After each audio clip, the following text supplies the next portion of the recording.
Well, the bet's still coming in for DraftKings, at least, where shares are rocketing over 11% this morning after the group not only beat its own guidance for the existing quarter, but upped its expectations for revenue for the fiscal year. And the big bump, thanks to bettors willing to put a little bit more on the table. The average monthly revenue per player clocked in at $103 for the quarter, up from $80 in the comparable quarter last year. DraftKings CEO Jason Robins joins us live, as well as Yahoo Finance's Josh Schaefer. Great to have both of you on the show.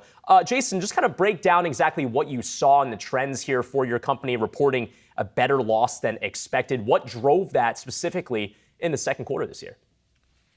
Well, I think first we had a revenue beat. So, some of that was just flow through to the bottom line. And then company has been really focused on trying to find cost efficiencies. Some of these are going to be just timing based, so they'll show up later in the year. But some are actual true cost efficiencies that are going to, be realized fully, and some which are in categories that fixed cost and COGS will increase in future years as well. And Jason, I wanted to ask you a little bit about the macroeconomic backdrop right now. When you were on with us in May, you told us that inflation doesn't really necessarily hurt your business and hasn't really hurt gaming as a overall industry in the past. I'm curious why you think that is, and what sort of leads to that, and what that tells you about your consumer. Well, vast majority of our customers are, small dollar bettors that are going to be placing bets of, $5, $6 on a game. And it's a great bang for your buck, right? They get hours and hours of enjoyment. So it tends to be something that's quite sticky during periods of really any macroeconomic condition. We certainly have some higher end bettors too. And, I imagine some of them are seeing their portfolios down, but I don't think prices at the pump are really affecting their lifestyle as much. So I think it's the makeup of the customer base more than anything. And that's always historically been true of gaming, as you noted. So, we're always cautious. We're always not taking anything for granted. But so far, everything we're seeing is consistent with what has been common knowledge about gaming, that really under any macroeconomic conditions, it's a very steady cohort of customers. It's steady, but Jason, I wonder if there's a flip argument to that, to say, look, in tough times, some of your customers may want to stretch their dollars a little more. I mean, do you see a potential gain on the back of that? Have you seen any shift in behavior from what we've seen on the macro front? It's hard to say. I mean, I think if your choice is I could go out to dinner tonight and have, $100 meal, or I could put $5 on the game and stay home and watch it, I think people might opt for that a bit more. So it's possible. Right now, we're just focusing on the things we control, creating great customer experiences, really great products, strong marketing based on analytics that we optimize constantly. All of those are the things we control. And, I think anything else that might be a tailwind, that'd be nice, but we're not counting on it. And Jason, I wanted to hit a little bit on how your company's spending when we talk about advertising and marketing. We know, obviously, New York opened this year. There's going to be some more states coming down the pipe. Massachusetts, where DraftKings is likely coming as well. What did you learn from New York in terms of advertising and marketing spend? Are you going to be shifting that strategy at all when we talk about Massachusetts coming, Ohio, maybe California?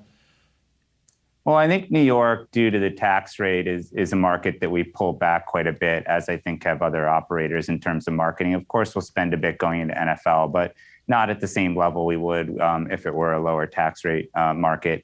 Massachusetts, I think, is going to be a great market for us. Obviously, it's our home base. We have a really strong brand here because people know we're a Boston-based company, and those who've grown up or have lived in New England know that New Englanders tend to really love their own. So I think that we'll do quite well. I also think our big DFS database in Massachusetts will be very helpful. So I think we're really well set up here. I'd also add that, for at least a little while, we've had an app in New Hampshire, which is the only one. And so, I imagine some Massachusetts customers have already crossed over the border and have the app already on their phone. So we think we're in a great spot, and Massachusetts is going to be an awesome market for us.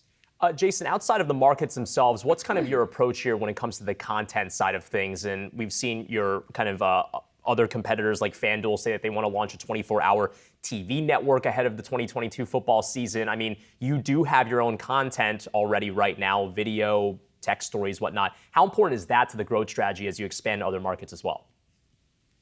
Well, I think that, there's so much synergy between media and what we do on the gaming side. How much of that is organic, how much of that is through partners, it'll be a mix. Certainly, we have a lot of great partners that we do work with. But we've also started to have some of our own content too. We've also done deals where we've gotten the rights to content, such as Dan Le Batard, content that's created through Meadowlark. So we really, I think, are building out in a very measured way. We want to do it in a way that doesn't, cause us to make any huge bets, but also we think it's a worthy investment because there is so much synergy and overlap between what we do on the gaming side and the media business. And Jason, when we talk about a 24-hour sports network or building out a sports network as a whole, that's obviously a huge undertaking. Is that where you could see DraftKings eventually headed or no? I think that's something we're exploring. Right now, we're just focusing on, building out the plan and getting great content out there. There's a lot of ways to distribute content now. Certainly a network is one way. And, really our goal is to get the most distribution possible. So we'll explore a number of avenues, including that. And I think, right now we're very excited about the lineup we have and plans that we have for our media business. Well, Jason, we look forward to following that progress there. Jason Robins, DraftKings CEO. Appreciate your time today, and our thanks to Josh Schaefer as well for joining in.